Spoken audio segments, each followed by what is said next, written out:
កម្មសិទ្ធិសមរភាពមាន2អានេះមិនអីទេតែនេះចាប់ផ្ដើមដាក់សំណួរមួយដល់បកអាសាដាក់សំណួរមួយថាយើងនិយាយតែជនជាតិដើមភាគតិចសហគមន៍ដទៃទៀតយើងគិតមិនសហគមន៍ដទៃទៀតដែលទទួលផលពីដីរដ្ឋដែលប្រើប្រាស់ដីរដ្ឋដែរនោះតែយើងគិតមិនថាអញ្ចឹងយើងនាំគ្នាប្រើប្រាស់ដីសហគមន៍ជនជាតិដើមភាគតិចអញ្ចឹងតើយើងអាចលេបសហគមន៍ជនជាតិដើមភាគតិចចូលទៅក្នុងចំណោមសហគមន៍មូលដ្ឋានដទៃទៀតបានអត់អានឹងជាសំណួរពួកខ្ញុំកំពុងតែត្រេះរិះរកយើងអត់ឲ្យបាត់បង់សិទ្ធិពួកគាត់ដែលយើងកំពុងការពារនេះទេតែយើងមិនចង់បើកដៃឲ្យជនទី3ដែលគេមាន agenda ពីក្រោយសម្រាប់រករឿងខ្មែរយើងប្រាប់ទៅវាអត់មានប្រទេសណាគេទៅចេញបានឲ្យដីឲ្យសហគមន៍ជនជាតិដោយឡែកចឹងទេអត់ទេបើគេឲ្យស្មើគ្នាមក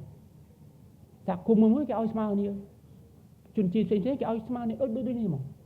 យើងឲ្យតែមួយនៅប្រេស៊ីលនៅអាសង់ទីននៅឈីលីអីនៅកូឡុំប៊ីអីគេឲ្យទៅសហគមន៍រៀងខ្លួនហើយសហគមន៍នោះជនជាតិអីគេអត់ខ្វល់នៅឥណ្ឌូនេស៊ីអញ្ចឹងប៉ុន្តែយើងយកមក apply សម្រាប់តែសហគមន៍ជនជាតិដើមភាគតិចអញ្ចឹងវាពិបាកអញ្ចឹងដល់ពេលអញ្ចឹងឲ្យបានសួរទៅមានតែស្រុកខ្មែរចេញចុះជីចេញបានអីអញ្ចឹងបានគេចេះមកស្រឡឹងមើលយើងនោះចុះគេអត់ធ្វើអញ្ចឹងបងចុះចេះតែខ្ញុំចេះសួរអង្គការឆ្នាំ2001មិនបានអញ្ចឹងមិនបានរឿងនាំនេះទេអញ្ចឹងមាន NGO មួយចំនួនមកប្រាប់ខ្ញុំថាខ្ញុំឆ្ងល់ហើយមិនបានទៅទេអញ្ចឹង NGO ដែលមិនធ្វើការនៅក្នុងវិស័យជនជាតិដើមភាគតិចណាគាត់ថាខ្ញុំមិនបានទេអញ្ចឹងមានស្រុកណាគេដែរទេអញ្ចឹងបងទេអញ្ចឹងជាប់ចំណងខ្លួនឯងឥឡូវដល់ពេលត្រូវកែបានត្រូវគិតគូររឿងកែ rectify រឿងថ្មីដីមិនចុះសពដីមិនចុះសពនេះដីមិនចុះសពជាប្រពៃណីណានៅតាមភូមិឃុំដែលជាដីសហគមន៍ណានេះត្រូវតែចុះបញ្ជីស្រួលបួរឥឡូវដីនេះអត់ទេអត់បានធ្វើទេយើងចាត់ទុកថាជាដីរដ្ឋតែមានការធ្វើប្រហែល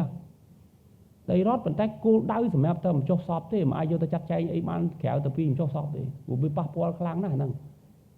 យើងនឹងមានរឿងភ្នោតែមួយមិនផ្អើលទិលភ្នោតែមួយមានរឿងណាយើងមកសពជាភូមិទៀតមិនបានទេអានេះបងសហគមន៍ណាបើគេមានបើគេអភិវឌ្ឍធ្វើភ្នោ